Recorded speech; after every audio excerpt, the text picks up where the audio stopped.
The deep dive this morning centres around those playing with injuries over the years that we've loved and admired, off the back of Christian Petracca playing on with bravery through the punctured lung, ruptured spleen, broken ribs, and we have to start with Dermott Brereton. Who can forget Dermy? And some of the times he went through, this one was probably the best grand final I've ever witnessed, 1989. The comeback by Geelong, the brutality early in the game. That's Yates, who runs through Dermy, and he's in a bad way. He's just hurt. But the courage even to go back there on Steve Hocking, take that mark when you just don't want to be hit in the stomach, kicks the goal, and then he's bringing up everything he's had for breakfast and for lunch before that. And then this was another game where Dermott Brereton kicked 11 with the broken ribs in round 16 of 1990. So the big padding around his chest, Dermott Brereton. It was a big story at the time too, Llordo, and he went into the game with that problem and emerged from it with 11 goals. And the sort of padded nature of what he wore underneath, it was a big talking point that week. And one of his teammates is Robert Di Pierdomenico, and this is one of the hardest hits I've ever seen. Ablett, look at that. That's like a freight train crashing into your dipper, and he got busted ribs and a punctured lung, and played out the whole game where he could hardly breathe. They could hear him wheezing on the siren straight off. That was unbelievable by Dip. And he spent grand final night, there he is, in hospital there, where he was wheezing again as he was speaking. And this is an interview he did with 9 News that night. And actually on Monday morning, he texted Christian Petracca and just said, "I know how you're feeling, mate." Yeah. TJ, the legend of Francis Burke was already established before this day in 1980, but he took it to new levels when he played through a bloodied face. It was messy. I was at the game, TJ. I was in awe of what this guy did, and he played. It was no blood rule in that day, but went forward as a result of what happened to him. Kicked goals, helped the Tigers win, and again, all those Richmond supporters at that time said there was nothing he couldn't do, and on this day, that particular status in the game just went to a whole new level as well.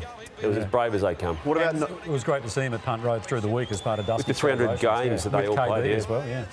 What about Nigel Lappin, 2003, in the prelim final against Sydney? He hurts his ribs and busts his ribs, and then there it is there. So Sean Hart gets him. There's a bit of Christian Petracca about that with the knee to the ribs. So they're broken, and they're thinking that there's no way this guy's going to play in the grand final the next week. And the fitness test is legendary. The day before the grand final, Jonathan Brown speaks about it as the toughest thing he's ever seen. He says Lee kicked the ball to Nigel, who had to take the mark, and then the emergencies just came in from the side and tackled him repeatedly. And then 45 minutes before the game, they didn't know if he was playing, and he declared to the group, "Right, boys, I'm ready to go."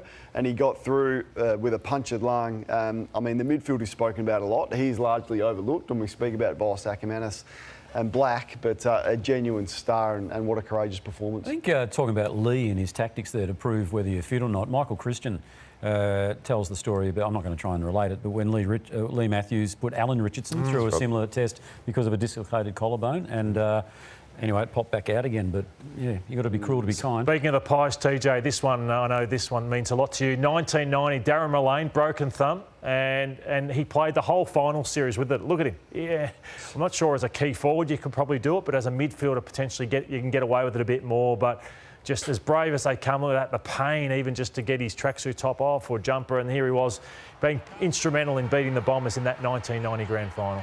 Iconic images, those ones, aren't they? Unbelievable. So Adam Goodes in the 2012 grand final. So he ruptured his PCL in the second quarter, which obviously a lot of people didn't know, but then goes on in the last quarter to do this. That is with a ruptured PCL late to kick that winner for Sydney. So Adam Goodes was under duress, but still, what a player he was.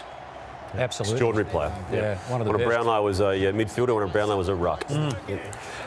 2011 preliminary final is where I want to take you now, because there was one incident there involving Stevie J. Now, he did suffer a knee injury. I'm pretty sure it was a medial at the time there. And the narrative was, is he going to be okay for the grand final? Well, if you look at that, you think there's no way he's going to be okay for the grand final. In fact, he might just miss the next year. So what they did through the week, they did a secret fitness test. Now, it doesn't look very secret, does it?